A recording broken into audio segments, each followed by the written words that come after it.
Bonjour à toutes et à tous et bienvenue pour l'épisode 20 d'Androtech, l'émission dédiée à Android. Pour rappel, Androtech, c'est le fruit de la collaboration entre le site frandroid.com et la chaîne tech.tv et on se retrouve tout de suite après le sommaire de l'or. Cette semaine, une actualité chargée puisque de nouveaux appareils très attendus ont été officialisés, dont le fameux OnePlus One, le premier smartphone d'un cousin d'Oppo. Et chez Google, il y a également du mouvement, puisque le créateur de Google Plus vient d'annoncer son départ. Côté test, nous parlerons du G2 Mini, qui revoit à la baisse les caractéristiques de son grand frère. Nous verrons ensemble s'il vaut malgré tout la peine de s'y attarder. Et puis comme les smartphones et les tablettes, ça sert aussi à jouer, nous débattrons autour du porte-monnaie des joueurs, quels sont les moyens de gagner de l'argent avec un jeu et combien peut-on dépenser dans un titre mobile? C'est la question qui nous occupera avant de passer aux applications de la semaine.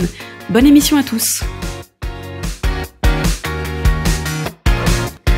Et cette semaine, c'est une belle semaine parce qu'on a le retour de Laure, notre responsable éditoriale, qui avait loupé 2 émissions d'Androtech. Ouais, mais maintenant je reste. Et juste à côté, en plateau, c'est assez rare pour le souligner, Edouard. Ouais, ça fait plusieurs fois quand même que je suis en plateau. Et comment ça va? Ça va très bien, ça va très bien. Ça va. Pod, notre dompteur de trolls que vous connaissez par cœur grâce à ses blagues. Et en plus ce soir ça va être pourri parce que j'ai pas très bien dormi, alors quand j'ai pas bien dormi les blagues c'est vraiment genre niveau du plancher quoi. On va sortir l'alcool. Et juste à côté c'est Gaël, on vous l'a présenté à travers un article la semaine dernière. Et donc c'est nouveau, ça fait 2 mois Exactement. Que tu as rejoint la rédaction de Frandroid. Voilà, depuis 2 mois à peu près. Et je suis là pour monter le niveau des blagues de pod. Il y a du boulot. Et il y a du niveau. Un spécialiste gamer parce que tu as passé 8 ans dans une rédaction de gaming. Ouais. C'est ça, voilà. Donc j'ai passé 8 ans sur un site de jeux vidéo, donc je connais à peu près. Donc on a réussi à le sortir. Ouais, c'est l'idée. T'es revenu. Maintenant il fait que du mobile, mais bon. Et puis voilà, c'est tout pour l'équipe, on va passer. Et puis toi quand même. Hein.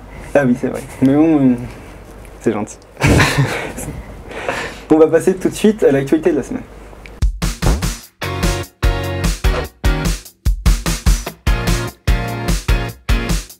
Et 2 semaines sans Androtech, ça fait beaucoup d'actualités. Je vais me tourner vers Laure. On va commencer par la plus grosse actu. Ouais, la plus grosse actu de ces dernières semaines, il y avait eu du teasing pendant des semaines, c'est OnePlus, j'allais dire Oppo, mais j'ai le droit de me tromper, qui a présenté son One.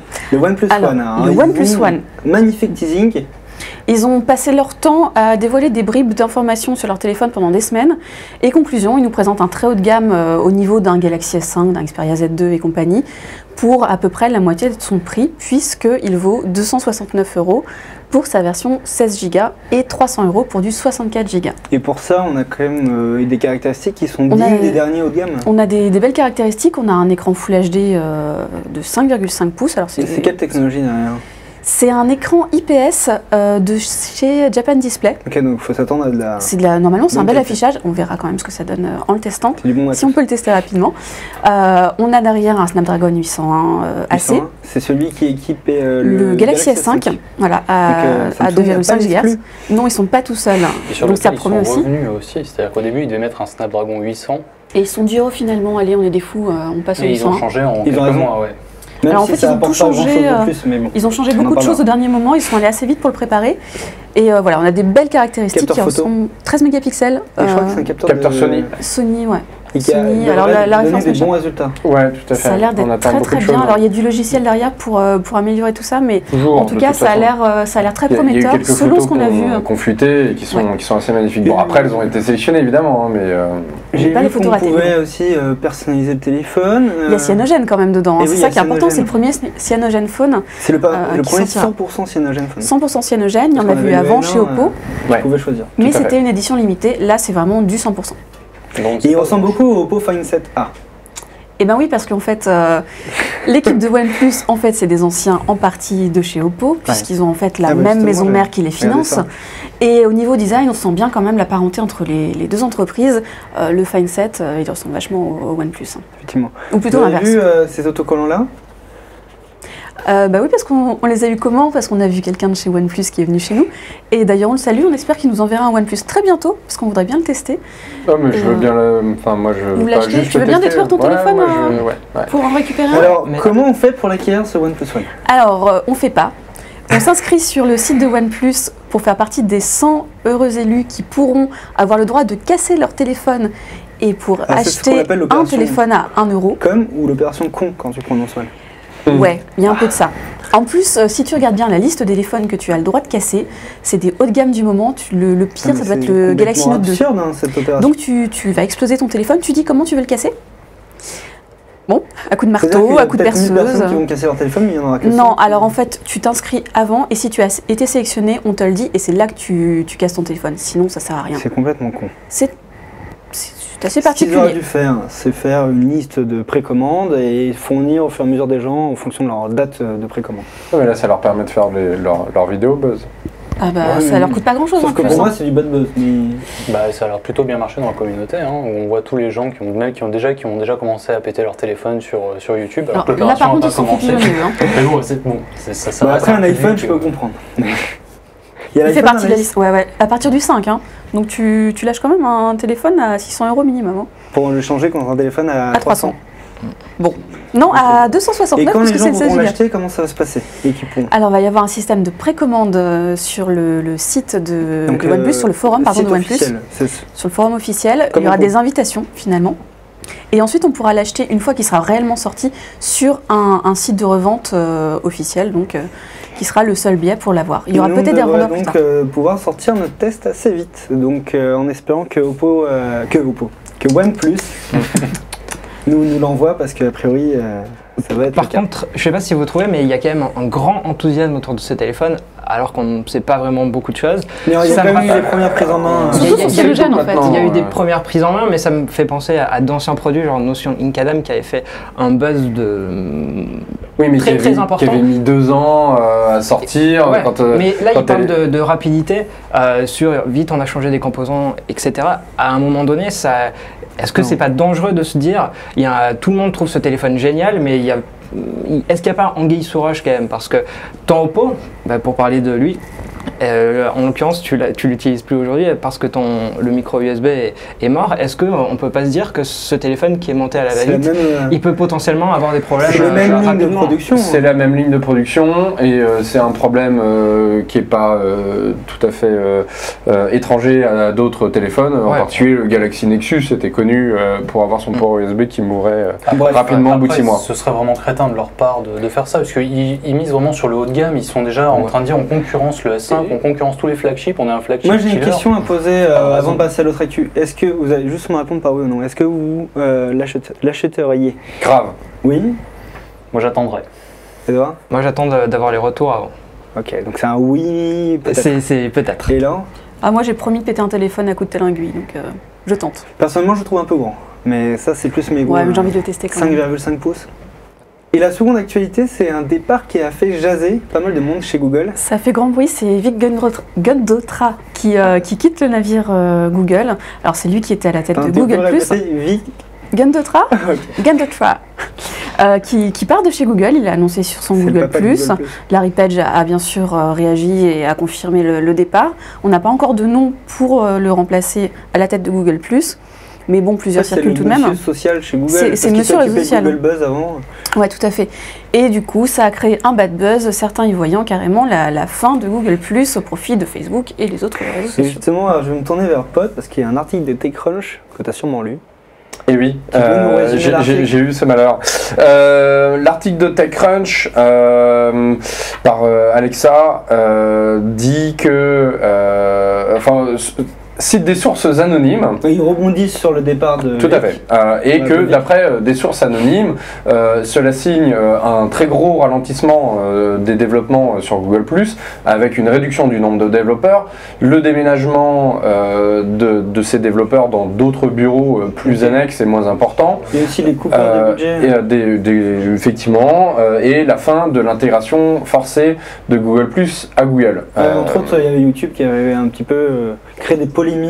Qui a fait effectivement grincer des dents. Maintenant, ce que tout le monde s'accorde à dire, c'est que ça a mis totalement fin au spam. Ce qui était quand même un petit peu... C'est pas négligeable. Et ce que je voulais dire là-dessus, c'est cet article. Ouais, TechCrunch, ils citent des sources un peu, voilà, c'est leur source à eux. Exactement. Et voilà, évidemment, il y a eu des démentis. En particulier, c'est vrai que l'équipe Google Plus déménage, mais à vrai dire pour des locaux plus grands. Donc il n'y a pas vraiment. Google Plus, c'est pas fini. Bah non, c'est pas fini parce que c'est une couche très importante de Google. En fait, Google Plus, c'est Google, c'est la nouvelle façon de chercher de l'information et pour eux, c'est stratégique, vital et extrêmement important, tout autant que YouTube ou d'autres services de ce genre. Les services Google, c'est vrai qu'Edouard un peu confirmé. Par exemple, sur le développement Android, tous les services Google ont besoin d'un compte. Ouais, de plus en plus. Et je me souviens même que en fait, quand Eric Schmidt est parti de chez Google, il n'est pas vraiment parti, mais il a changé de fonction. Il a changé de fonction. L'objectif, c'était social. Et justement, ils vont pas se dire du jour au lendemain, on abandonne tout ce qu'on a fait depuis qu'il est parti. Les stats sont pas si mal que ça. Certes, on n'a pas la croissance exponentielle de certains services, mais on a des chiffres qui sont positifs. Alors attention, parce qu'il faut voir aussi ce que dit l'article de TechCrunch. Parce que écoutez Pod, Google Plus c'est terminé. C'est un grand défenseur de Google Plus. C'est pas exact. TechCrunch, il a un terme qui est peut-être un peu exagéré, mais qui est en tout cas assez représentatif, peut-être, d'après ses sources. Ouais. Il parle de Walking Dead, il parle de mort-vivant, en fait. Et ce que dit TechCrunch, c'est que... mais c'est pas la fin, ils sont morts, mais c'est pas la fin. Bah, en fait, il dit on coupe la tête de Google Plus, on lui retire ses moyens, on lui retire les développeurs, qu'est-ce qui reste? Mais officiellement, il continue à vivre. Donc, il est vivant, mais bon, il n'est pas tout à fait vivant, quoi. Et c'est bien ce que dit TechCrunch, c'est que ok, peut-être qu'il va continuer à exister, on va pas le supprimer du jour au lendemain, on va pas retirer tous les comptes Google Plus de YouTube, etc. Simplement, Google, en tout cas ce qu'il laisse penser, c'est que Google ne va plus tant le mettre en avant que ce qu'il faisait auparavant. Ce qui n'est pas forcément... Mais ce que Google a démenti, mais derrière on a vu une tonne d'articles absurdes qui trouvaient des chiffres qui étaient un peu... voilà, c'est des gens qui connaissent pas Google Plus et qui ont créé des choses... Après, il n'y avait pas 100 000 sources sur TechCrunch, avec 2 sources, il y a Ars Technica qui en avait une de son côté aussi. On ne sait pas exactement ce qui s'est passé. Sûrement qu'on en entendra parler Google I.O. Le fait est que cet article a été écrit par quelqu'un qui, il y a déjà 18 mois, avait annoncé la mort imminente de Google+. Force est de constater qu'avec un nombre d'utilisateurs qui a doublé entre-temps, c'est absolument pas le cas. C'est une personne qui a des actions chez Facebook, qui évidemment n'en a pas chez Google. Donc bon, voilà, on en tire les conclusions qu'on veut. Mais chez TechCrunch, ils n'ont pas le bouton plus un non plus dans leurs articles. Donc après ça c'est moins... Non mais ils sont peut-être... effectivement, il y a un biais. Je crois qu'ils ont les commentaires Facebook. Enfin, je commande jamais chez eux. Il y a clairement un biais et surtout c'est une plateforme extrêmement importante et vitale pour Google. Faut se rappeler qu'à chaque fois qu'on joue à un jeu sur Android, on est sur Google+, on partage ses scores sur Google+. Enfin, c'est une... le choix. Exact, mais tout à fait. Et c'est une intégration forcée qui va continuer. Google+. C'est la pierre angulaire de Google a priori. C'est son futur et son présent. Vous avez parlé de Facebook, je crois que c'est la prochaine On va rester dessus. Une bonne transition. Alors là aussi, ça fait un peu social. polémique quand même. Facebook, ils rachètent plein de trucs en ce moment. Ils n'arrêtent pas. Ils ont acheté Ils font les courses, tiens. Ah, c'est grosses emplettes là. C'est les soldes. Ils achètent Oculus. Ils ont racheté WhatsApp. Et ils ont raison s'achètent. parce qu'ils sont tellement bien valorisés qu'ils peuvent dépenser des milliards. Ils ont très beaucoup facilement. investi. Et tu remarqueras qu'il y a peu de liquidité. À chaque fois, c'est des actions qui les échangent. Ah bah oui, c'est assez Peu de pratique. liquidité. Sauf que là, on n'a pas le montant. Ceci dit, ils ont racheté donc Moves, qui est une application de fitness, de tracking d'activité. Donc l'application se charge de calculer le nombre de pas que tu as fait dans la journée, les calories, tout ça. Peu de téléchargement de cette appli. Eh ben non, si, il y en a pas mal, il y en a eu 4 millions. T'as des utilisateurs. Ah bah 4 millions, C'est pas beaucoup. c'est pas pour une dégueu. application. Pas Elle est forcément pas en non France, plus, mais elle n'a pas 8 milliards d'années. non, elle est relativement récente. Non, Mais qu'est-ce qu'elle fait? Comparé aux deux dernières acquisitions, on est quand même sur quelque chose de plus. Je pense qu'ils l'ont payé beaucoup Oui, moins cher. ouais, ouais. Ceci dit, en termes C'est d'utilité, sûr. à court terme, je pense qu'elle est plus intéressante. Parce que cette application-là, ce qu'elle fait, c'est qu'elle enregistre ton itinéraire GPS dans la journée. Oui. Donc tu peux récupérer ton journal, il y a des API qui existent pour que d'autres applications utilisent ces données pour faire, je sais pas, des journaux intimes, des conseils en minceur, je sais pas quoi. Il y a du leaderboard. Il y a plein d'applications, il y en a Et du coup, une ils vont cinquantaine. rajouter ça à la couche géologue de Facebook. Donc on s'attend à des choses assez intéressantes L'objet pour Facebook. connecté, peut-être. Je suis pas sûre, moi je vois plutôt Ouais. de la Après, ils pub. peuvent créer des applications qui marchent sur Ou alors ils anticipent. Android Wear, par exemple. Moi je vois plus. Non, pour moi c'est beaucoup plus pragmatique. C'est vraiment placement de publicité. Totalement. Parce qu'on a l'application Nearby Friends qui sort aussi. Les amis à proximité qui arrivent chez Facebook aux États-Unis. On est là quand même dans un mouvement où on cherche à savoir où les gens sont et pour qu'ils aient de la pub géolocalisée. C'est un domaine on sait que c'est un domaine dans lequel il faut investir, même si on n'en parlera pas vraiment dans les news, mais Nike est en train de ralentir sur et puis la marque Fuel. Ça arrive après Nike, ça arrive après Google for Wearables. Enfin, il y a tout eu un tas d'annonces sur les objets connectés. C'est ce rachat. Facebook a besoin d'être partout. Il a besoin d'être partout, c'est pas pour rien qu'il a fait ce rachat. De toute façon, il a de l'argent, donc ça tombe bien. Bon, il essaye en tout cas. L'autre news est un peu plus légère. On va passer sur du Chromebook parce que moi, c'est un peu notre petit. Pas du Chromebook. Non, c'est de l'ordinateur Android. Absolument pas. C'est de l'Android. Tu confonds. C'est vrai qu'en 14 pouces, normalement, c'est du Chromebook. Et ça devrait être sur Chromebook. Ça devrait sûrement. Je sais pas ce que ça va donner et il nous manque une grosse info. Donc ça s'appelle le Slatebook 14. Il n'a pas été annoncé officiellement, mais tout ce qui est en ligne, on a l'impression que c'est un CP qui a été mis en ligne.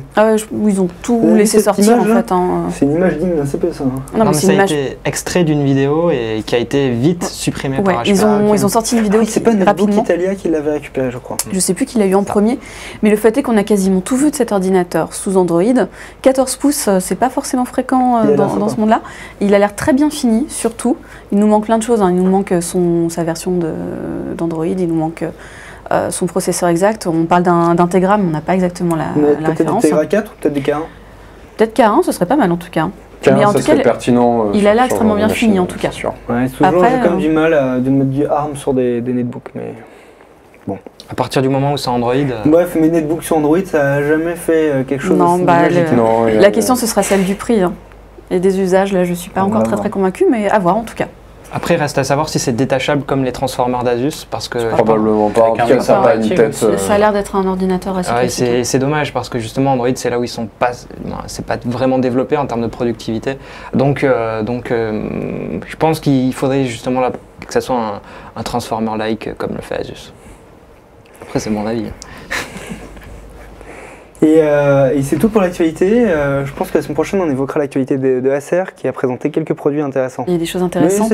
On aura des détails en plus la semaine prochaine. Si vous voulez tricher, vous pouvez aller voir sur Frandroid, il y a des articles. On en parlera. Et c'est tout pour l'actualité. Donc on va passer tout de suite à la séquence startup. Même si Baptiste n'est pas là, il y a une petite séquence startup.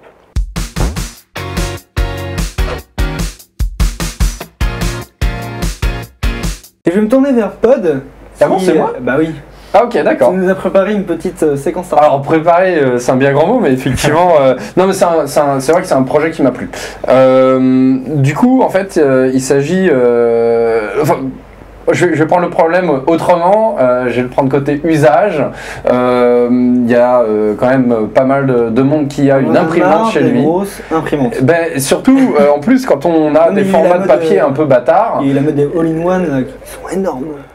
Effectivement, les imprimantes multifonctions sont deux gros blocs imposants qui prennent de la place inutilement et qui ne savent gérer que le format de papier pour lequel ils sont prévus. Et en général, quand on achète une imprimante, c'est pour le format A4. Ici, en fait, on a un petit projet vraiment intéressant qui est une imprimante qui est mini, donc qui du coup se transporte assez facilement et permet d'économiser de la place et qui a la particularité en fait de se déplacer sur le papier pendant l'impression. On dirait un aspirateur. Tout à fait, mais effectivement c'est une imprimante robot. Et l'un des avantages non négligeables, c'est que du coup elle prend en charge tout plein de formats de papier, y compris A3, A2, etc. Là où il faudrait des imprimantes gigantesques pour pouvoir les gérer ces formats. Du coup on peut imprimer sur... Ouais, on pourrait imprimer sur n'importe quelle surface. Exactement. Est-ce qu'elle est capable de scanner ? Il faudrait que je me renseigne. Okay. Il me semble pas. Ouais, non. Ceci dit, c'est un projet, donc il est susceptible d'évoluer. Mais il me semble que dans les specs, c'est une imprimante. On parle d'une imprimante. On parle d'une imprimante, ok. Du coup, une imprimante sur Kickstarter. Est-ce que la campagne est toujours ouverte ? Oui, tout à fait. Okay. Et on arrive à la fin. Oui. Et elle a été validée ? Elle a déjà dépassé ses objectifs. Ok, très bien. Donc c'est pas dit qu'elle qu'elle arrive, mais en tout cas, ça donne de grandes chances. Voilà, enfin, elle a dépassé les objectifs, donc c'est banqué, mais il reste plusieurs jours encore pour... Mais je pense qu'il y a vraiment un marché pour des petites imprimantes et des petits scanners, parce que les gens ont marre d'avoir... Et son arrivée est prévue pour janvier prochain. Très bien. Bon, on va passer tout de suite au test de la semaine.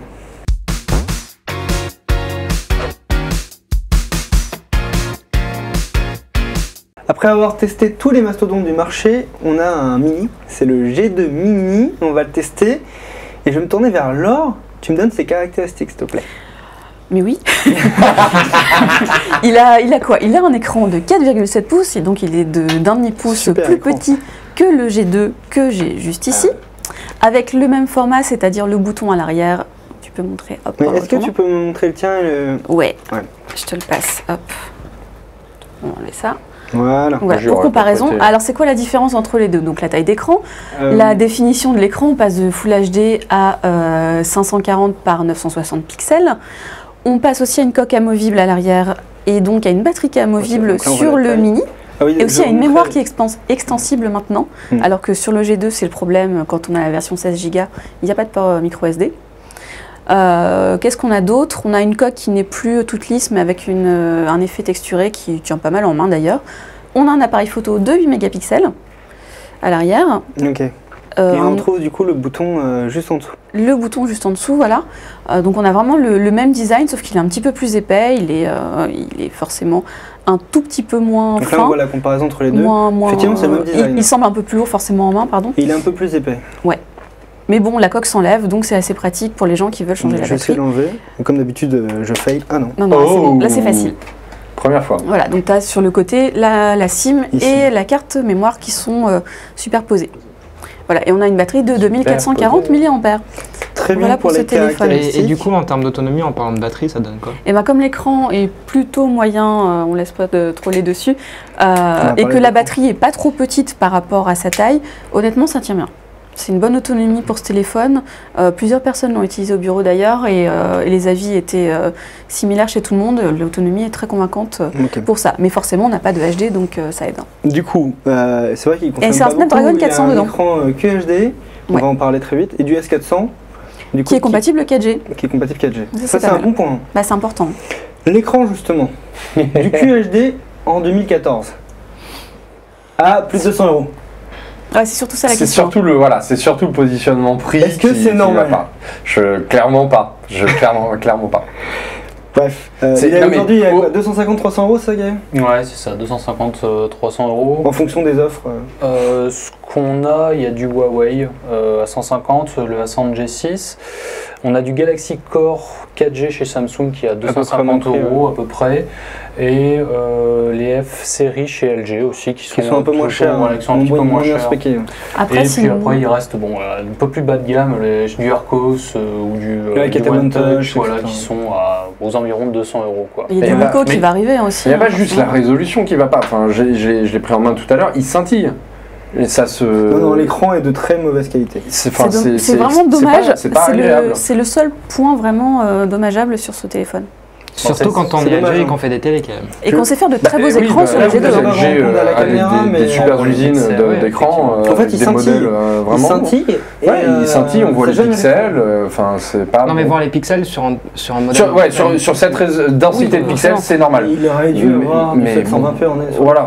C'est ce qu'avait fait le One Mini l'an dernier et c'était un peu nécessaire. C'est un peu dommage. En tout cas, il est très mal pricé sur les caractéristiques de l'écran, que c'est quand même l'aspect qu'on utilise le plus sur un téléphone tactile. Heureusement que l'autonomie vient compenser un peu.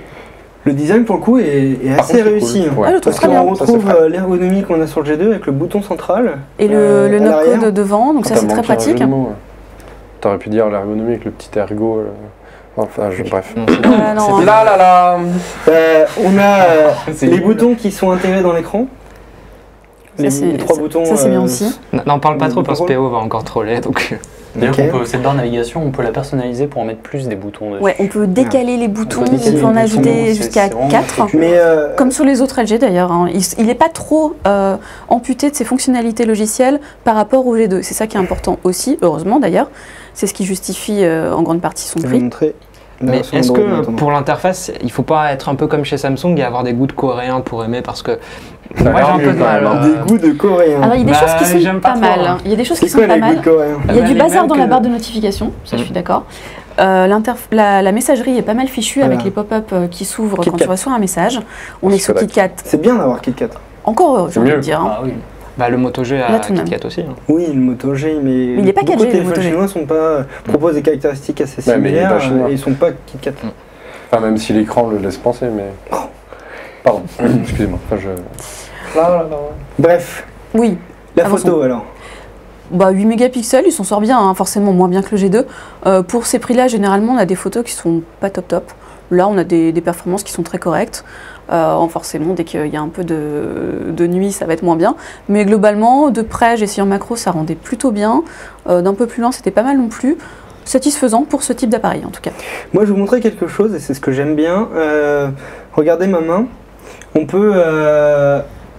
regardez, voilà. Et mon doigt, en fait, à une main, je peux toucher quasiment toutes les parties de l'écran.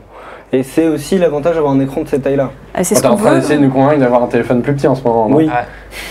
Tu veux un mini. Je pense qu'il y a une vraie communauté de personnes qui veulent un téléphone de cette taille-là. On veut des téléphones plus petits. Sony l'a fait avec le Z1 compact. Mais Sony l'a beaucoup mieux fait parce que le compact, c'est pas un mini. Je vais demander alors à chacun qu'est-ce que vous en pensez. Et après, on va conclure. Ok, bah je me lance, puisque c'est comme ça. Allez, alors. Eh ben, je le trouve décevant au niveau de son écran, mais je le trouve très complet. Arrêtez de vous moquer. Globalement, il est pas mal du tout. Je le trouve juste un peu trop cher. Si on lui enlève, ou si on le met à 220, 230 €, là, il aura un positionnement qui sera très raisonnable. Et là, il sera plus convaincant. Donc un peu trop cher. Edouard, alors, qu'est-ce qui te fait rigoler? C'est parce qu'il est mini, ça fait rigoler?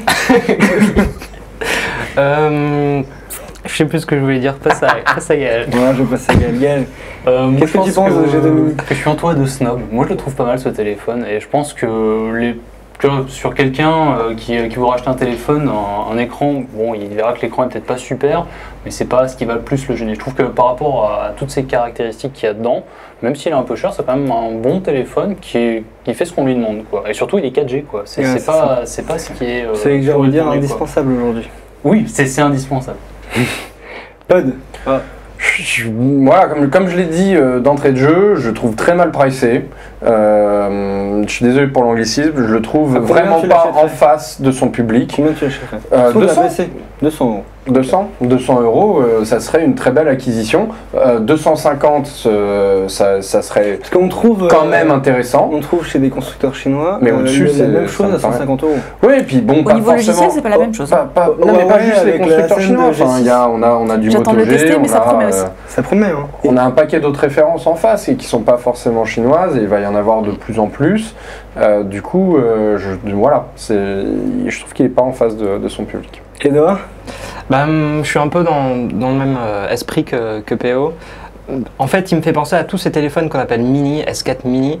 On a l'impression d'avoir un téléphone, un S4, un G2, mais au final, on a beaucoup moins que ce que le nom le prétend. J'ai l'impression qu'ils sortent sur leur marque. Voilà, et c'est vraiment mini, mais pas que dans la taille, c'est aussi dans... C'est comme quand tu as un porte-monnaie Nike au lieu d'avoir les chaussures. Si tu payes super cher ton porte-monnaie parce que tu n'avais pas d'argent pour te payer les chaussures. Effectivement. Mais je pense que tu as bien résumé, c'est vrai que... mais en termes marketing. Je pense que les gros constructeurs comme Samsung ou LG ont tort de sortir des versions mini. Ils devraient plutôt appeler ça autrement ou sortir des versions compactes comme Sony. Il y aura peut-être ça pour le G3, en tout cas la rumeur veut ça. J'espère que ça arrivera. Moi je veux dire que le prochain qui me sort un téléphone de cette taille-là avec un S801... Ouais, là clairement. Ah mais là t'achètes tout de suite forcément. Qu'est-ce que tu conseilles? Est-ce que tu l'achèterais ou pas? Ouais. Non, je l'achèterais pas. Parce que effectivement l'écran pour moi est un des composants qui est le plus essentiel d'un téléphone. Il faut qu'il soit impeccable. Le problème, c'est comme le dit Edouard, c'est qu'il y a un peu. C'est designé l'écran pour moi. Un peu le coup de l'arnaque de dire c'est comme un G2 mais en plus petit, alors que ils ont saqué tout de moitié en fait. Effectivement. Il faudrait qu'ils changent le nom. Ce qu'a fait Samsung en lançant le nouvel Neo. Galaxy Zoom, qu'ils ont appelé Galaxy K. Ils n'ont pas mis le S5 Zoom. Voilà. Enfin, ils sortiront quand même un S5 mini qu'ils appelleront S5 mini avec on attend de voir. A priori, c'est les rumeurs qui annoncent ça. Bref, pour conclure, vous avez compris, le G2 Mini, il a des beaux atouts, son design, une belle intégration Android, LG est quand même un constructeur de renom. Malgré tout, ils ont choisi un écran qui est vraiment très mauvais, et pour son prix, autour de 250 €, on a tendance à vous déconseiller, sauf si vous avez une bonne affaire qui le place à 200 € ou moins cher, et là, pour le coup, vous pouvez y aller.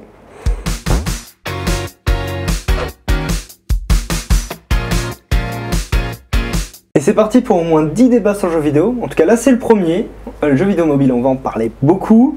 Et je vais commencer par une question. Est-ce que vous connaissez les revenus du jeu vidéo Candy Crush Saga, que tout le monde connaît, par jour, pour King?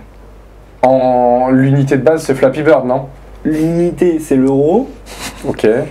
Moi, je pense que c'est à peu près Combien il gagne 2-3 Flappy Bird, donc ça veut dire 100-150 000 € par jour. Je veux pas demander à Gaël, il connaît la réponse.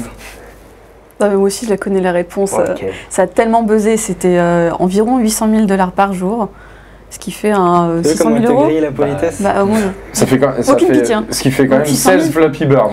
Et Flappy Bird, c'était quoi, 50 000 C'était 50 000 par jour. Oui, mais ça c'est un peu... C'est calculé voilà, par l'arrache, des hein. pseudo-experts. Mais bon, il a dû gagner Bref. pas mal de sous dans Game Nguyen. 800 000 $ par jour, 800 000. estimation. Peut-être qu'on arrive au million par jour. C'est C'est possible. énorme. C'est beaucoup. Ça tombe pas tout seul. C'est pas. Ça a été fait. Moi je trouve que c'est une belle introduction au jeu vidéo mobile parce que c'est sûrement une des plus belles réussites financières. Mais en termes d'expérience utilisateur, ça définit pas du tout le jeu vidéo mobile. Si, ça définit quand même assez bien le jeu vidéo mobile, puisque le jeu est quand même très très bien conçu à la base. Bon, J'ai la musique dans la tête en regardant les sur, images. sur le principe, tout le monde connaît le principe, ça c'est ce qu'on appelle du match 3, c'est-à-dire on met trois symboles de même couleur ou de même forme l'un à côté de l'autre et ça pop quoi. Ça existe depuis des années. Le truc qu'ils ont fait, c'est qu'ils ont réussi à le monétiser et à faire en sorte que les gens reviennent tous les jours. Ça, c'est un truc qui n'existait pas auparavant. Et c'est une mécanique bien huilée. Hein. C'est Je veux une dire, mécanique bien huilée. c'est de la mathématique. Hein. Exactement. Donc les gens reviennent tous les jours et le principe, c'est qu'une fois que ces personnes reviennent tous les jours, il faut parvenir à les frustrer de façon à ce que soit cette frustration puisse les inciter à partager le jeu. Par exemple, j'ai plus de vie. Donc alors, à augmenter, à faire du recrutement. Voilà, d'utilisateurs. j'ai plus de vie, donc j'avais posté sur Facebook, tiens, il me faut une vie. Je vais emmerder mes 50 donne-moi potes. une vie, voilà, tu vas emmerder 50 000 posts. Et emmerder ces 50 000 posts va sûrement les inciter à venir. Soit on va te proposer, comme c'est le cas en Candy Crush parfois, de payer pas très cher, 10 centimes, Ça, c'est 50 une petite centimes, faiblesse. une vie, voilà. Parce que Alors des fois tu dois attendre 30 minutes ou payer. voilà, donc c'est tout là le principe de la Donc le frustration. temps c'est de l'argent. Voilà, c'est qu'aujourd'hui les gens ne peuvent plus, enfin certaines personnes n'arrivent plus à attendre et donc on préfère se dire, bon c'est quoi 10 centimes, 50 centimes, 89 en 89 centimes. Et moi je me mets dans la tête du joueur mobile. Le joueur mobile, contrairement au joueur de console, choisit, c'est pas le joueur qui va choisir de planifier son séquence de jeu. Le joueur mobile, dès qu'il a un moment à occuper, il sort son téléphone. Quand il fait caca, quand il est dans le métro, il doit occuper à un moment donné, c'est entre 5 et 1 heure, quand tu es aux toilettes par exemple, PO. Et... c'est plutôt Baptiste qui présente des jeux à chaque émission dans nos tags. Moi je veux pas dénoncer, surtout quand ils sont pas là, mais enfin bon. Et là tu te retrouves dans une situation où tu dis je me fais chier, c'est pas normal, C'est le cas de le dire. plus le cas maintenant. Je veux pas être tout seul dans ma tête, il faut que je l'occupe. Et du coup tu sors ton téléphone et là tu dois cliquer sur un jeu et souvent une fois que tu as cliqué sur le jeu, c'est le jeu qui va occuper ton temps libre. Voilà, exactement. Mais une fois que tu as lancé ça, après le tout c'est savoir combien de temps tu vas rester sur ce jeu. Alors si tu as besoin, si tu es dans le métro, que tu vas jouer 5 minutes, tu t'en fiches, que tu es à attendre une demi-heure, tu reviens plus tard. Si tu es aux toilettes comme Baptiste et qu'il reste une demi-heure, comme c'est le cas dans notre société, là par contre lui, Baptiste c'est du genre à payer, tu vois, parce que lui il a besoin de rester un peu plus longtemps sur le Les absents ont siège. toujours tort, on le dit d'avance. Non, et c'est typiquement, les joueurs comme Baptiste, c'est un nom dans le jeu vidéo, c'est ce qu'on appelle les baleines. Alors, les baleines, c'est le principe, c'est un terme qui existe vraiment. Oui, c'est Et des baleines. c'est pas des gens qui Je crois passent que du les temps stats, plus c'est de temps 1 à que les autres. 2% les baleines. Voilà, les baleines, c'est des gens qui payent et qui payent beaucoup. C'est des gens qui payent beaucoup, dans un jeu où qui utilisent beaucoup les achats in-app pour payer. Ces joueurs, ils sont très minoritaires, ça représente 1 à 2%, et ils claquent beaucoup de pognon, c'est-à-dire qu'ils vont pas claquer On parle de €. centaines d'euros, Ils peuvent milliers d'euros. pas des milliers, faut pas exagérer, mais une baleine déjà c'est Ça va claquer plusieurs fois le prix d'un jeu premium. Ils sont chassés par les Japonais. Mais non, mais c'est petite somme par petite somme. Alors c'est souvent aussi des personnes qui se rendent pas compte de leur budget. Il y a plusieurs choses. Après, les baleines ont des profils très différents. C'est-à-dire que il y a les belugas, il y a les cachalots. C'est-à-dire on a pris le cas de Candy Crush, qui est pas un très bon exemple. Si on prend l'exemple de Clash of Clans, par exemple, qui propose, donc il y a un jeu de gestion dans lequel tu as des gemmes qui te permettent de construire ta ville plus vite ou de recruter des unités plus vite. Clash of Clans, par exemple, il te propose que ces gemmes, tu peux les payer soit une petite dizaine pour 1 euro, mais tu peux en avoir 1 millier pour 50 ou 100 euros. Et donc ça, c'est un hameçon. Une fois que tu as chopé ta baleine comme ça, cette personne qui a claqué 50 euros, peut-être qu'elle va faire une fois par mois, mais si elle a été intéressée, elle reviendra encore pour repayer parfois 50, 100, 200. Mais encore une fois, on est dans le principe de la machine à sous, un peu de l'addiction, ça a été très étudié dessus, de façon à ce que ces joueurs... Voilà, du coup, tout à l'heure, moi, si t'avais une question... Depuis l'arrivée du jeu vidéo, c'est quoi, les années 60-70 70-80, on va dire, on n'a jamais eu autant de joueurs mobiles, et on n'a jamais eu autant de joueurs occasionnels, de joueurs mobiles. On n'a jamais eu autant de joueurs, et les joueurs mobiles sont des joueurs occasionnels. Ce qu'on appelle les casual gamers, qui est une catégorie qui est assez énorme. Mais par contre, c'est plus compliqué que ça, jeu vidéo mobile, non? C'est plus compliqué que ça, même la définition même de casual gamer est compliquée. C'est quoi un casual gamer? C'est une bonne question, parce que... C'est quelqu'un qui termine jamais ses jeux. C'est plus un non-gamer en fait, ça se vit comme une exception. C'est quelqu'un qui joue occasionnellement et qui... Il faudrait plus se définir... Et c'est la majorité des joueurs? Est-ce que c'est la majorité des joueurs? Je prends toujours l'exemple de ma mère par exemple, qui joue à Tetris, qui ne joue qu'à Tetris, mais qui joue à ça et qui est devenue super bonne. Est-ce que c'est une casual gamer? Non, c'est pas une casual gamer, puisqu'elle maîtrise son jeu et est devenue très bonne. Par contre, le cas d'un joueur classique qui joue un petit peu à tout de temps en temps 5 minutes, là oui, on pourrait parler de casual gamer. En fait, comme Baptiste. Comme Baptiste, oui, qui passerait du temps. C'est une baleine et un casual gamer, on est méchants avec Baptiste. Non, il enchaîne beaucoup, Baptiste. Ah, c'est clair, les oreilles qui suivent, genre. Il consomme quoi. Mais du coup, ouais, enfin, le casual gaming, c'est possiblement une majorité de personnes. Par contre, c'est une minorité de jeux. Et c'est souvent des jeux qui rentrent pas spécialement dans des cases. Je sais pas. C'est quand même une grosse partie des joueurs mobiles. C'est la majorité des joueurs mobiles. Ah, mais c'est ce que je viens de dire en fait. Oui, c'est vrai. Et comme je voulais dire, il y a plusieurs typologies d'éditeurs. On retrouve les traditionnels. Aujourd'hui, Ubisoft fait du jeu vidéo mobile. Aujourd'hui, en fait, il y a plusieurs... C'est un truc qui est un peu bizarre dans le jeu mobile, c'est-à-dire que tous les plus gros jeux, c'est ceux qui rapportent le plus d'argent, n'appartiennent pas à des éditeurs de jeux vidéo classiques. C'est-à-dire ça appartient pas à Activision, ça appartient pas à Ubisoft. C'est des sociétés comme King, c'est des sociétés comme... qu'est-ce qu'il y avait d'autre? Pas Zynga, Rovio, pourquoi pas hein. Rovio, effectivement, qui sont pas issus du marché traditionnel du jeu vidéo et qui trustent vraiment tous les... On a l'impression que c'est plus des agences marketing des fois. Ouais. En tout cas, ils connaissent mieux leur milieu. En tout cas, ils cherchent pas... Déjà, ils sont pas venus avec des licences qu'ils vont essayer d'imposer sur mobile. Et surtout, ils avaient déjà en tête des stratégies de monétisation que n'avaient pas forcément... Ou en tout cas, que moi, j'avais discuté avec Komodo, qui est un des acteurs français, qui est aussi l'équivalent Zynga français. Et pareil, il y avait une question qui était très intéressante dans le débat. On lui avait posé la question, est-ce que vous pensez que vous êtes un éditeur de jeux vidéo? Il avait dit oui, mais derrière, les journalistes de jeux vidéo étaient pas du tout d'accord. Mais parce qu'il y a une différence. Oui, parce que peut-être que les journalistes de jeux vidéo différencient, on va dire, le jeu vidéo classique et le jeu vidéo mobile, qui n'a longtemps pas été considéré comme... on va dire noble, alors que c'est pas spécialement vrai. Aujourd'hui, les éditeurs classiques de jeux vidéo commencent à revenir sur le mobile, à revenir sérieusement. Electronic Arts s'y est mis très récemment, en passant tous ces jeux free-to-play, parfois bien, rarement, souvent de façon assez médiocre, que ce soit Donjon Keeper ou Plants vs Zombies 2, qui ont des achats in-app absolument affreux, qui est complètement raté, qui fait pas ça gâche l'expérience de jeu. Du coup, est-ce qu'on peut faire un petit point sur quelles sont les différents façons de monétiser un jeu mobile? Parce que aujourd'hui, ils segmentent un peu de cette façon-là, sur la façon dont ils sont monétisés. Alors, au début, il y avait deux façons. Voilà, au début, il y a deux façons. Il y a la façon classique, c'est l'achat premium, en fait, l'application premium, comme c'est partout. Tu payes ton jeu, tu as accès à ton jeu, point. Voilà, ton jeu il est complet. Qui est du coup similaire aux distributions de jeux vidéo classiques. Qui est similaire aux distributions de jeux classiques.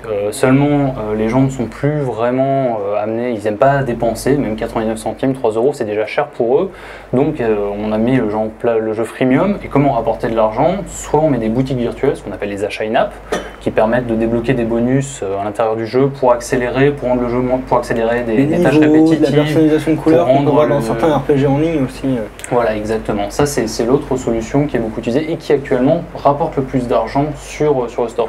Mais aussi la publicité classique, le display classique, la bannière, qui est aussi une grosse source de revenus. Un peu de publicité, mais pas tant que ça. Quand on regarde le top 100 des applications des jeux qui génèrent le plus de revenus sur le Google Play, il y a, je crois, j'avais calculé, il y avait 5 jeux qui étaient des applications premium, et les 95 autres jeux, c'était des applications freemium ou financées par la pub. Mais alors, sachant que le freemium trustait le top 20, quoi. Donc c'est bien aujourd'hui le meilleur moyen de rapporter de l'argent. Et Google, comme Apple, a tout intérêt à favoriser ces applications-là, puisque bien sûr que s'ils touchent une commission. Ils touchent la commission de 30% qu'il y a derrière. Alors, sur la pub, ceci dit, aussi. Enfin, pas Apple, d'ailleurs, mais sur la Google, pub oui. aussi. Mais c'est toujours plus intéressant d'inciter les joueurs à payer. Tout à fait. Je vais me tourner vers... Est-ce que vous avez déjà payé, Laure et Edouard, pour un jeu vidéo mobile? Moi, je paye tout le temps mes jeux parce que justement, l'in-app, je sais qu'il y a toujours une embrouille derrière. Donc tu vas plus vers le premium. Voilà, et comme ça, je me dis, alors c'est pas toujours vrai maintenant parce qu'il y a souvent des jeux payants et qui en plus ont de l'in-app. Et ça, c'est vraiment... chaud, ça. Mais pas obligatoire. Et Laure, est-ce que tu dépenses aussi? Rarement. J'aime bien les jeux d'Ubisoft, les Rayman, tout ça, je les trouve très sympas, bien faits. Et là, je veux bien payer 3 euros pour avoir mon jeu. Mais sinon, tu es plus vers les jeux gratuits. J'ai sinon des jeux gratuits, mais à vrai dire, je refuse des achats in-app, je paye jamais pour avoir des bonus. Généralement, on s'en sort quand c'est des bons jeux. Pour moi, un bon jeu, de toute façon, avec des achats in-app, c'est celui où on peut continuer sans avoir à débourser de l'argent. Sinon, je le vis un peu comme une arnaque, j'aurais préféré payer avant. Effectivement, sachant on a regardé dans la rédaction les jeux qu'on a achetés, le jeu gratuit typiquement que tout le monde a essayé, c'est Rosal par exemple, et moi je l'ai acheté par exemple après, c'est pas vraiment un achat in-app, c'est-à-dire que j'ai juste débloqué le fait d'avoir quelques fonctionnalités supplémentaires. T'as acheté le premium, j'ai acheté la version premium. T'as joué à une démo et t'as payé ta version premium. En ce moment, beaucoup d'éditeurs, du coup, pour moi c'était du basique, c'est le try and pay, c'est-à-dire qu'on te fait tester quelques niveaux et après il faut payer pour débloquer le reste. C'est ça. Comme ça, tu as déjà testé l'expérience du jeu. Ça, ouais. Ça, je trouve ça plutôt acceptable comme modèle. C'est ce qu'a fait Gameloft. C'est la démo d'avant. Ouais, mais pour ça, il y a quand même les 15 minutes du Google Play qui permettent de se faire une bonne idée. Quand c'était une demi-heure, oui, mais 15 minutes, c'est chaud. 1 heure, pardon, possible. Tu avances le pognon d'une manière ou d'une autre aussi. Mais par contre, sur iOS, on peut le faire, mais c'est très compliqué. Et ça, c'est pas une option pour les gens. Tout à fait. Non, mais 15 minutes, c'est pas assez pour tester un jeu. Ce que fait Windows Phone, c'est qu'ils font aussi, je crois, ça. C'est des démos.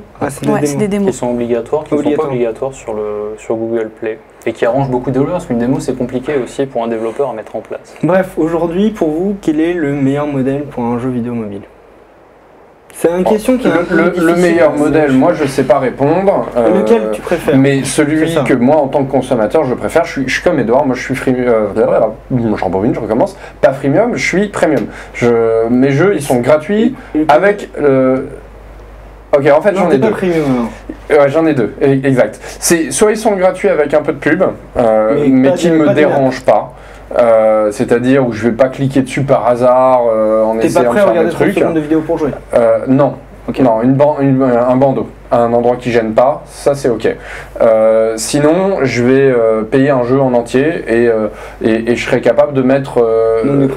Ouais, tout à fait. Tu es capable de monter jusqu'à combien? Jusqu'à cher, enfin je veux dire 15 € pour un jeu, ça me dérangerait pas si c'était un vrai jeu complet qui m'occupe 60 heures, de la même façon qu'un jeu PC que j'achète sur Steam dans cette même gamme de prix. Ou un peu plus cher, ça je suis capable aussi. Ils sont extrêmement rares aujourd'hui sur mobile, mais je suis persuadé qu'ils arriveront. Et sinon pour les jeux simples, les jeux caca, en fait, entre 1 et 3 €. Ah, les jeux caca, tu veux quand même. Ouais, ça peut arriver. Pour toi, un jeu caca, c'est un jeu entre 1 et 3 €. Pour moi, c'est le jeu gratuit avec de la pub. Mais c'est les uploads. Non, je prenais le problème à l'envers. Combien je suis prêt à mettre sur un jeu que je paye? Si c'est un vrai jeu, je peux monter très cher. Et si c'est un jeu caca, c'est 1 à 3 €. Ça veut pas dire que je préfère payer mes jeux caca. Gaël, Ils sont en général avec une pub. quel est ton modèle Moi, j'ai pas de modèle. Je considère qu'un bon jeu, c'est un jeu qui parvient à t'amuser. Après, moi, je vois la plupart de mes jeux, je les ai achetés. Parce que quand ils me le permettaient d'acheter, c'est-à-dire juste sur Rozzle typiquement, où j'essaye le jeu, qui a plein de fonctions, et puis je me dis, d'une part, je vais soutenir le développeur, j'achète le jeu, d'autre part, ça me permet de ne pas être frustré ou de ne pas être embêté ce qu'il y a derrière. Mais je considère que un bon freemium, s'il est bien fait, et il n'y a pas de raison de cracher dessus, quoi. Ça reste un bon jeu. Si on a envie d'y revenir, c'est que derrière, il y a des éléments, des mécaniques du gameplay qui fonctionnent. On n'a pas à le bouder. Si on voit qu'on peut mettre de l'argent dedans, pourquoi pas? Si ça amène du fun, si c'est pas un élément de frustration, si c'est pas une machine à sous. Et Edouard, alors, est-ce que vous êtes prêt, jusqu'à combien vous êtes prêt à mettre? Et finalement, moi, je sais que j'ai déjà demandé si vous payez, mais quel est votre prix psychologique maximum sur lequel vous vous dites non, je ne dépenserai jamais autant pour un jeu vidéo mobile? En fait, ça dépend vraiment du contenu et on ne peut pas généraliser le fait que Il y a quand même des sommes qui parlent, je veux dire, tu sais, tu ne mettras pas de 3 € pour acheter. Oui, c'est sûr qu'il y a une somme à laquelle on ne pourra jamais dépasser. Par exemple, Square Enix, tous leurs jeux sont à peu près à 15 €. Tu as déjà acheté ça? Non, mais parce que c'est beaucoup trop cher par rapport à ce que c'est. Quand c'est un Final Fantasy VII, c'est voilà, c'est un remake. Moi, je préfère me dire, je préfère dépenser 15 € et l'avoir sur ma PlayStation 3. Oui, alors tu l'achètes pas sur ton C'est con, mais le prix psychologique est différent sur les supports. Moi, c'est ma vue. Moi, ma console, c'est une Shield. Du coup, toi, c'est pas pareil. Moi aussi, la Shield, je l'ai, et c'est vrai que ça change la donne. Moi, je l'ai et je l'aime. Voilà. Moi aussi, j'adore. Mais donc, du coup, ça me dérange pas. Typiquement, Square Enix, c'est un bon exemple. Moi, ça me dérange pas de payer les 15 $. Et toi, tu dépenserais 15 $, alors? Non, moi je dépense 3-4 € maximum, ou alors je pars directement dans du Humble Bundle. Et là, je me dis, je tente le coup, j'essaie des jeux, je dépense un peu de sous, en plus je sais à qui je les donne. Et j'aime bien le principe, d'ailleurs j'encourage les gens. Il n'y en a pas souvent, mais ceci dit, je ne suis pas addict aux jeux, donc j'en ai pas 50. Le domaine androidbundle.com chez Emmanuel, on s'en est jamais servi. Il faudra peut-être faire quelque chose. Le problème des bundles, c'est que vu que c'est acheté en dehors de Google Play, et si c'est le cas d'un jeu payant, c'est qu'on n'aura pas du tout accès aux mises à jour, et ça peut être potentiellement... C'est vrai, mais ça m'a fait découvrir de bons jeux. J'avais découvert Contre-jour par ce biais-là, qui reste un excellent jeu, qui coûte 90 centimes maintenant. J'aurais pu l'acheter comme ça finalement. Et je rejoins Gaël, un jeu freemium, ça me gêne pas du tout. Je joue encore à Raku, que j'avais présenté il y a quelques émissions, qui est excellent. Enfin, à mon goût en tout cas. Il y a des achats in-app, j'en ai pas besoin finalement, ça n'empêche pas de jouer. Et quand c'est bien intégré finalement, on peut avoir une expérience très agréable de jeu en freemium. Moi, la dernière fois, j'avais râlé sur Twitter pour la sortie de Baldur's Gate sur Android, parce qu'ils l'ont mis à 8 ou 9 €, et j'avais dit, c'est idiot de le mettre à ce prix-là, parce que vous le mettriez à 4 €, ça se trouve, vous ferez plus d'argent, parce que il y a un prix psychologique qui est trop haut là. Je veux dire, 9 € pour un Baldur's Gate, moi je sais que le travail est formidable, je sais que c'est un jeu formidable, mais les gens ils butent. Je veux dire. Mais pourquoi on bute alors sur le prix d'un jeu qui est quand même complet? C'est comme une baguette de pain. Tu sais qu'un jeu mobile, c'est. Si tu vois pas de jeu, la plupart des jeux que tu vois ils sont à 4,49 € maximum. Au-delà, pour toi, ça va être. Mais quand le jeu est vraiment différenciant, qu'il y a un certain nombre d'heures de jeu et de fun. Bah là, il faut faire du try and pay. Ouais, mais c'est quand même dommage que ça gêne personne de mettre 80 boules dans un jeu vidéo console ou PC, avec certains qui ont des durées de vie, mais genre de 20 heures. C'est tous. Non, mais c'est vraiment une histoire de noblesse de support. Non, mais à un moment donné, il y a un problème, quoi. Pourquoi ça gêne pas de payer 80 € un truc qui te dure seulement 20 heures sur ta console ou ta machine, et que ça te gêne de payer 8-9 € un jeu dont en plus tu le sais, il est déjà sorti sur d'autres plateformes. Tu sais que voilà, tu vas avoir un paquet d'heures de fun dessus, mais c'est pas si cher en plus. Maintenant, aujourd'hui, on a une diversité des supports. C'est pas le jeu vidéo mobile, il se vit pas que dans la poche, quoi. Il y a aussi la version tablette qui compte. Tu parles de prix maximum, mais il y a la même chose qui se passe pour le prix minimum, parce que un prix qui est pas suffisamment élevé, on se dit il y a quelque chose qui se cache derrière. Ouais, c'est l'occasion de le faire. Quand il y a une promo complètement identifiée, effectivement, ouais, mais tout à fait, tu as quand même 100% raison. Le jeu qui est à ras le plancher en termes de prix, tu te dis il va y avoir de l'in-app en plus, tu te dis il va y avoir encore de la pub alors que c'est moche, j'ai ça va payé. Il y a quelque chose qui est rassurant et qui est sain dans le jeu vidéo payant, mobile payant, c'est que tu regardes le top sur le Google Play, il est beaucoup plus sain que le top gratuit. Il y a beaucoup moins de mécaniques pour faire monter artificiellement des applications, du coup tu te retrouves avec un top où tu peux te dire les applications qui sont dedans, c'est des applications de qualité. Et ça joue. Je trouve que c'est une bonne introduction au jeu vidéo mobile. Ce qu'on va faire, Gaël, c'est qu'on va essayer d'inviter chaque typologie d'éditeurs et de développeurs, même indépendants, et on va les interroger sur leur métier, sur leur jeu et sur leur vision. Troller. On essaiera d'inviter les plus gros comme Gameloft, mais on essaiera aussi d'inviter des plus petits, même des indépendants, parce qu'il y en a des milliers. Et on en reçoit tous les jours dans la boîte mail de Frandroid. Et pour terminer, je veux juste vous demander, je demandais à Gaël, quelles sont les valeurs sûres pour les gens qui veulent dépenser de l'argent sur Google Play? Alors, en ce moment, il y a une valeur sûre sur laquelle vous pouvez foncer, ça s'appelle Outzer. Je confirme. Qui est en promo en plus, je crois. Un excellent jeu. Je crois qu'il est à 2 euros là. Alors il est en promo en ce moment, il est à, ça va pas 2 euros. Foncez. Normalement il est à 3,50 €. C'est développé par Miklo et Fibre Tigre. Il s'agit d'un jeu d'exploration spatiale. C'est un jeu sans combat, c'est la grande particularité. S'il y a des combats à un moment. Non, il n'y a aucun combat. À un moment tu rencontres des aliens qui t'es en train de spoiler là. En gros, mais j'ai rencontré au bout de 4 heures de jeu. Ce qu'il faut savoir, c'est que c'est un jeu voilà, qui est assez compliqué, dans lequel on incarne un petit astronaute qui est perdu à l'autre bout de la galaxie, on ne sait pas pourquoi. J'ai connu par cœur ces écrans, j'ai même la musique dans la tête. C'est très bien réalisé, et en fait en sautant d'un système solaire à l'autre, on va y avoir une petite description de ce qui se passe, ce qui s'est passé durant le voyage sous forme textuelle. Et il peut arriver des tonnes d'aventures, il faudra prendre des décisions, un peu comme dans un livre dont vous êtes le héros. Ce qui est intéressant, c'est que je pense que personne ne peut réussir le jeu d'un coup. Voilà, il faut le faire au moins. C'est nous ce qu'on appelle un roguelike, c'est-à-dire qu'on apprend par la mort en fait. C'est-à-dire qu'on va forcément mourir dans 95% des parties. 99% des parties on va mourir et il y a 1 ou 2 parties sur 100 sur lesquelles on arrivera à terminer le jeu. J'ai des parties qu'on dirait plus d'1 heure et bêtement. Peu importe en fait, peu importe qu'on le termine finalement, l'important c'est le voyage, quoi. C'est pas la finalité. Ça c'est super. C'est très poétique. Hein. Ouais, il y a beaucoup de belles phrases dans cet épisode d'Androtech, je pense que c'est un bon débat d'introduction du jeu vidéo mobile, et comme on dit à Gaël, on va inviter pas mal d'éditeurs, développeurs afin d'essayer de mieux comprendre comment se compose ce marché et comment il fonctionne.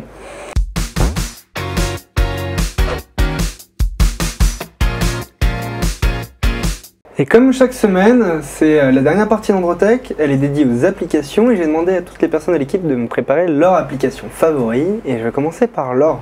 Vu que c'est leur application. C'est leur application, ouais.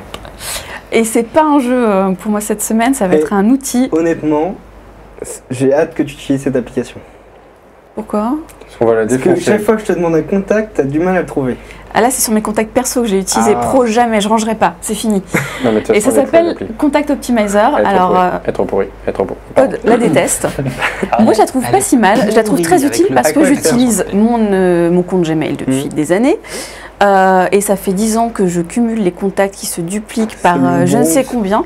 Donc j'ai 500 contacts qui sont en bazar pas possible. Et l'idée, c'est de réunir les contacts qui sont en doublon pour éviter d'avoir un répertoire qui ressemble à mon placard à chaussures. Donc c'est pas mal fichu. Alors effectivement il y a des défauts, il faut laisser le truc tourner assez longtemps si on a beaucoup de contacts, il ne faut pas sortir de l'application pendant que c'est en train de trier tout ça. Donc c'est pas parfait, mais le principe est utile et j'encourage tous les bordéliques dans mon genre à tester ce genre de choses. Oui, à supprimer les doublons. Pod, pourquoi t'es pas content? Elle est en full screen. Ça fait absolument aucun sens qu'elle soit full screen. 2, le traitement qui peut prendre un certain temps d'organisation des contacts ne se fait pas en background. Par conséquent, si on quitte l'app, on quitte la tâche. 3, elle est buggée et du coup, quand on est sur l'écran des unwanted contacts et qu'on fait back, il retrie tes contacts. Ah bon, ça va. Merci, aucun rapport, quoi. Ils ont peut-être corrigé depuis la dernière fois. Ce qu'il faut préciser, c'est que Pod a 6000 contacts. Oui, donc c'est pas la fin du monde.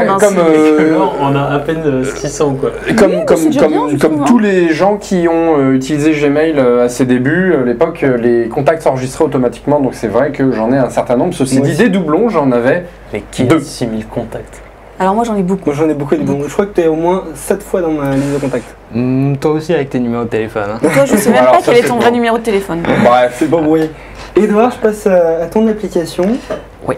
Et je regarde ce que c'est. Ah, je connais très bien ça. Cloud Magic. J'en ai parlé en en fait, plus. j'utilise forcément comme tout le monde ici beaucoup les emails. Et donc sur Android, il y a l'application Gmail. Le problème de cette application Gmail, c'est que moi, elle me fait un peu penser à iOS 6, c'est-à-dire que tout est gris. Et quand on utilise une application qui est grise à longueur de journée, ça file un peu le bourdon. Et donc du coup, je suis à la recherche désespérée d'une application mail qui soit jolie et qui donne colorée. Voilà. Et bon, alors Cloud Magic, c'est pas vraiment trop ça. C'est un peu mieux, mais pas trop. En tout cas, elle, ce qu'elle permet, c'est de... Elle est blanche. Ouais, c'est d'avoir tous ces contacts regarde, il y a et de la d'avoir... couleur à droite. T'es assis dessus. Mais Ah oui, là, Voilà. pour classer Non, ses mails. Concrètement, en fait, on peut ajouter plein de comptes mail dessus et ça va permettre notamment d'avoir une boîte aux lettres unifiée, ce qui peut être pas mal. Par exemple, c'est une grosse fonctionnalité qui manque sur Gmail. Faut contacter pour rajouter son compte Hotmail ou Live que personne n'utilise. Notamment... Juste pour les spams. Ce qu'on appelle la boîte à spam, effectivement. C'est ça. Sur les mails qu'on lit, il y a aussi la possibilité d'avoir des cartes. Donc Ouais. en fait, ça va analyser le contenu et ça va dire, là-dedans, il y a un certain nombre d'éléments qui peuvent aller dans les Evernote. Tu le fais directement. Tu as des liens, tu as peut-être envie de les mettre dans Pocket pour les lire plus tard. Il y a plein de petites fonctionnalités annexes qui sont rajoutées et qui sont particulièrement pertinentes. Après, voilà, je voulais une application qui soit un peu plus jolie. C'est pas vraiment trop le cas de Cloud Magic. Si je suis à la recherche d'une application qui est cool. Donc, je t'invite, j'avais écrit un dossier il y a 2 mois sur les alternatives à Gmail. Qui avait pas mal marché et j'avais parlé de 6 clients. Il y en avait qui étaient vraiment top. il y avait d'ailleurs déjà Cloud Magic, je pense. Oui, il y avait Cloud Magic. Mais qui a l'air d'avoir évolué depuis le temps. Je l'avais testé il y a quelques temps et elle était moyenne. Et là, je l'ai testé ce week-end et c'est pour ça que j'en parle maintenant. Mais voilà, des alternatives colorées, il y en a plein. Mailbox de Dropbox, par exemple, qui est un très bon exemple. Si on a envie d'avoir sur iOS 7 sur son Android, c'est génial avec Mailbox. Mais moi, c'est pas ce que j'ai envie. Voilà. Et c'est gratuit.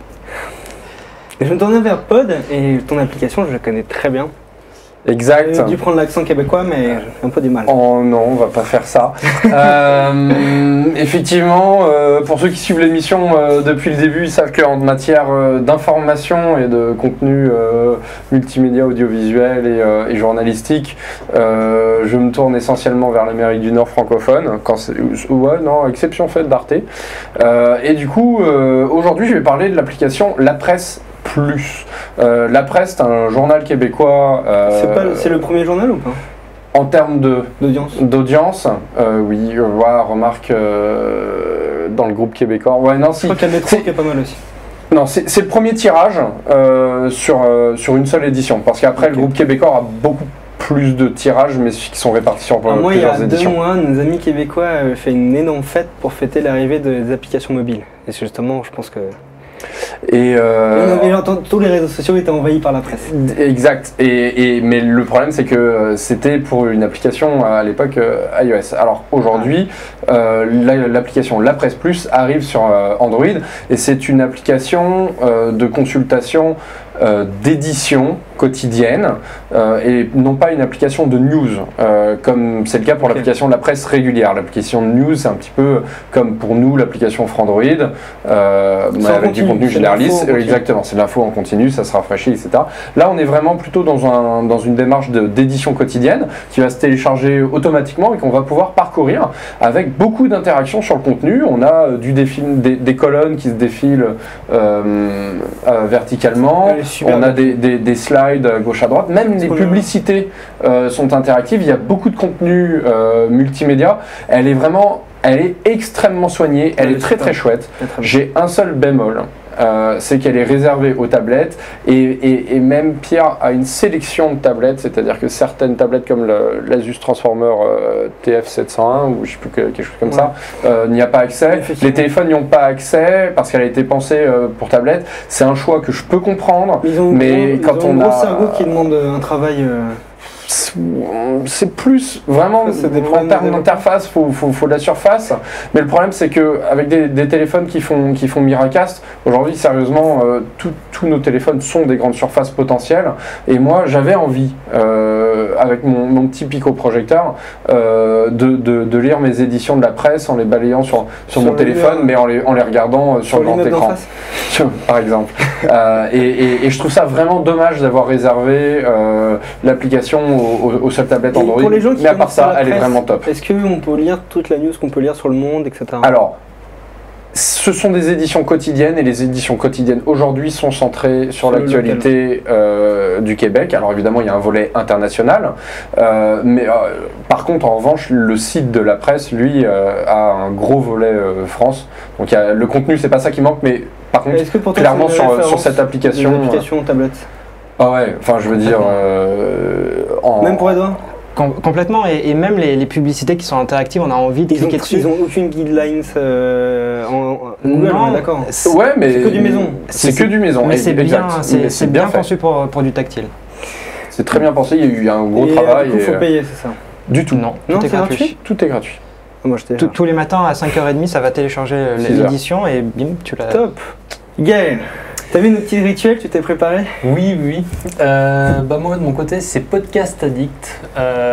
C'est pour les mecs qui sont fans de pod, c'est moi. Non. Mais moi, je croyais que c'était... Qu'est-ce que tu écoutes? Ok, c'est une des plus connues. C'est une des plus connues. Moi, j'en avais jamais utilisé l'utilisation d'une application pour gérer les podcasts. Comment ça préparé? Je vais te demander quel podcast t'écoutes. Ah bah, il n'y a aucun problème là-dessus. Donc, j'en écoute de plus en plus. Avant, je l'ai stocké un peu de façon bête dans mon téléphone, dans le répertoire musique. Et puis, j'ai découvert Podcast Addict. C'est très très bien puisqu'il y a à mon avis deux gros points forts. La première, c'est un moteur de recherche qui est vraiment très puissant, où on peut retrouver n'importe quel podcast. C'est-à-dire que même des podcasts qui sont pas super connus, enfin je pense... Genre jeuxvideo.com. Enfin, pas jeuxvideo.com, parce que justement l'avantage c'est qu'il a des présélections de listes de podcasts qui sont liés à... On le connaît très bien, Podcast Addict. Je crois qu'il nous a souvent contacté. C'est un développeur français. C'est un développeur français. Et les plans sont bien évidemment d'avoir Androtech sur Podcast Addict. J'allais en parler, ça arrive bientôt, et les gens nous posent la question. Ça arrive bientôt sur le podcast et on contactera Podcast Addict pour savoir si on peut être présélectionné. Copain, tout ça. Alors c'est vraiment très bien parce que donc une fois qu'on a choisi le truc, ça arrive dans une liste qui est vraiment très bien faite et dessus on choisit écouter en streaming, télécharger. Donc ça télécharge automatiquement. Ou pas. On peut tout régler. Honnêtement, on peut tout régler. Et podcast vidéo, audio, etc. Podcast. Alors sur YouTube, je crois uniquement. Moi j'utilise surtout pour de l'audio et c'est vraiment ce qu'il y a de mieux. Et du coup alors les 3 podcasts que tu conseilles? Pour le gaming. Alors pour le gaming ZQSD, qui à mon avis, bon c'est des copains, mais c'est le meilleur podcast jeux vidéo que vous pouvez écouter actuellement, qui est fait par des anciens de joystick et par beaucoup de rédacteurs de JV Le Mag. Lisez-le, achetez-le. JV Le Mag est bien. Ouais. Canard PC, JV Le Mag, vous pouvez y aller les yeux fermés. Deuxième podcast que je conseillerais, ce serait Studio 404, qui est à mon avis une émission sur la culture numérique, qui est à mon avis le meilleur podcast sur la vie sur Internet qu'on puisse écouter actuellement. Moi je regarde le podcast de nos amis de Gamecult, que j'aime bien aussi. Évidemment. Si vous avez des petits podcasts là que vous lisez? Moi je fais la pub, Tablette Café. Je suis désolé, Guillaume et Cédric, je suis en retard ce soir pour Tablette Café et du coup vu l'heure je pense que je ne pourrais pas être là. Mais c'est pour de vrai, tous nos spectateurs un podcast que je conseille. J'avais été dedans 2-3 fois et j'aime bien, c'est sympa. Vous écoutez pas de podcast? Si, mais ils ont déjà été cités. Captain Web, mais c'est pas forcément... c'est un peu borderline. En parlant de borderline, je crois que mon application est très borderline, mais comme j'utilise, je voulais la conseiller. Et quelle est-elle? Ça s'appelle Flickstore. Flickstore, c'est... moi, je m'en sers surtout pour découvrir des films et des séries à regarder, parce que... Pour il était chargé. Chaque série, découvrir. Ou chaque film, on peut découvrir le casting, le trailer sur YouTube, la démo. Surtout le bouton bleu, c'est ça? Et le bouton bleu, si vous appuyez dessus, ça vous frais. Enfin, frais. Ça dépend. Voilà. Peut-être que vous allez recevoir une lettre recommandée au bout d'un certain moment. Mais effectivement, on peut télécharger ensuite ce qu'on a. Mais moi, je l'utilise aussi des fois pour découvrir des séries et des films. Surtout les séries qui n'existent pas encore en France. Ok. C'est ce qu'on dit. Ok, On a ok, tous c'est dit bon, ça. je me suis justifié ou pas? Bon, mais elle est. Pourquoi? Qu'est-ce qui. Enfin, déjà, Moi, ce que j'aime bien- l'ergonomie a l'air géniale. L'ergonomie est simple, ils reprennent un peu l'interface de Google Play. Mhm. C'est vrai, ça, c'est ça les C'est inspirations. super, hein. Moi j'aime bien. Et j'aime bien le top parce qu'il se met à jour très régulièrement, donc ça permet de voir les films qui sont un peu tendance. Et en plus, c'est gratuit pour un truc qui permet de Et en télécharger. plus c'est Ceci dit, c'est gratuit logique. Hein, et qui donc, permet de télécharger illégalement aussi. C'est Oui, un scandale. c'est une application borderline. Moi je vous dis télécharge-la, mais tant que vous ne téléchargez pas de film dessus, c'est que vous êtes dans la légalité. C'est une fois que vous appuyez sur Torrent et Play que ça peut être... Voilà, Faites ce que vous voulez. Hein. vous faites ce que vous voulez. Moi je l'utilise pour regarder les trailers. Top crédibilité, bonsoir. Et voilà, c'est tout pour l'Androtech de cette semaine. Merci d'avoir suivi Androtech épisode 20. On se retrouve la semaine prochaine avec beaucoup d'actu, du test et du débat. Je vais remercier tout le monde sur le plateau, à commencer par Laure. Oui, moi. Bah de rien, on se retrouve la semaine prochaine. Ah, t'es là la semaine prochaine. Ouais. T'es ni à Berlin ni à Londres. Non, je suis chez moi. Enfin, je suis ici du coup. Parce que Laure fait toutes les capitales Sauf si on fait européennes. le tournage chez toi, du coup. C'est pour le boulot. On va ouais. déplacer le plateau. Oui, c'est vrai en plus. Edouard, Merci à toi. merci à toi aussi. Merci d'être là. Également merci à Pod. Mais merci de m'avoir invité. T'as et pas puis fait on trop se de retrouve blagues, la semaine je prochaine. trouvais ça Ouais, si, quand même. Franchement, elle n'était pas ouf en plus, mais bon, c'est pas grave. Parler caca 50 En tout cas, on se retrouve la semaine prochaine. On connaît Gaël, on va se retrouver souvent dans Androtech. À la Surtout prochaine. qu'on va faire beaucoup de débats sur le jeu vidéo mobile. Pour parler du jeu vidéo, pas de Et problème. donc, ta mission est de trouver des intervenants et des personnes à Ah bah oui. interroger sur le jeu vidéo mobile. Pourquoi pas. Je veux aussi remercier à la régie Édouard Marquis, notre producteur, et notre réalisateur juste à côté, Olivier Rousseau, super réalisateur au passage. Très jolie chemise. Et je vous encourage à partager vos retours sur l'émission, à partager l'émission sur les réseaux sociaux. On se retrouve donc la semaine prochaine. À très vite les loulous.